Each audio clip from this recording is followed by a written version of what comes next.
वहशत का साया, डरावनी परछाई। रेगिस्तान के बीचों बीच एक पुराना खंडहर था, जिसके बारे में कहा जाता था कि वहां सदियों पुरानी आत्माएं भटकती हैं।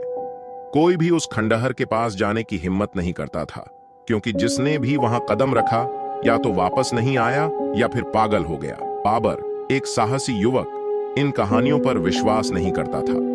उसने ठान लिया कि वह इन अफवाहों की सच्चाई जानेगा।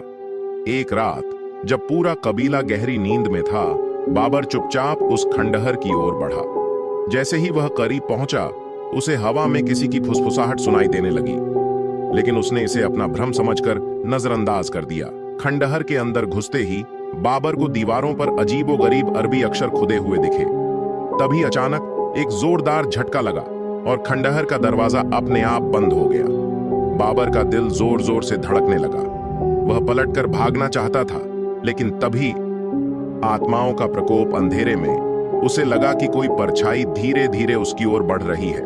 वह जड़वत खड़ा रह गया। तभी एक गूंजती हुई आवाज आई, तुमने हमारी नींद क्यों तोड़ी? बाबर कांप उठा। उसकी आंखों के सामने एक भयावह आकृति उभर आई, जिसकी आंखें खून जैसी लाल थीं और शरीर रेत की तरह उड़ रहा था। अचानक गायब बाबर चीखना चाहता था, लेकिन आवाज गले में ही अटक गई। कुछ ही क्षणों में वह आकृति हवा में घुल गई, लेकिन बाबर भी वहीं गायब हो गया। अगली सुबह जब गांव वालों को उसकी तलाश हुई, तो उन्हें उसके पैरों के निशान खंडहर तक जाते दिखे, लेकिन वापस आने के कोई निशान नहीं थे। आज भी जब रात गहरी होती है, लोग कहते हैं कि उस खंडहर से किसी की धीमी फुसफुसाहट सुनाई देती है,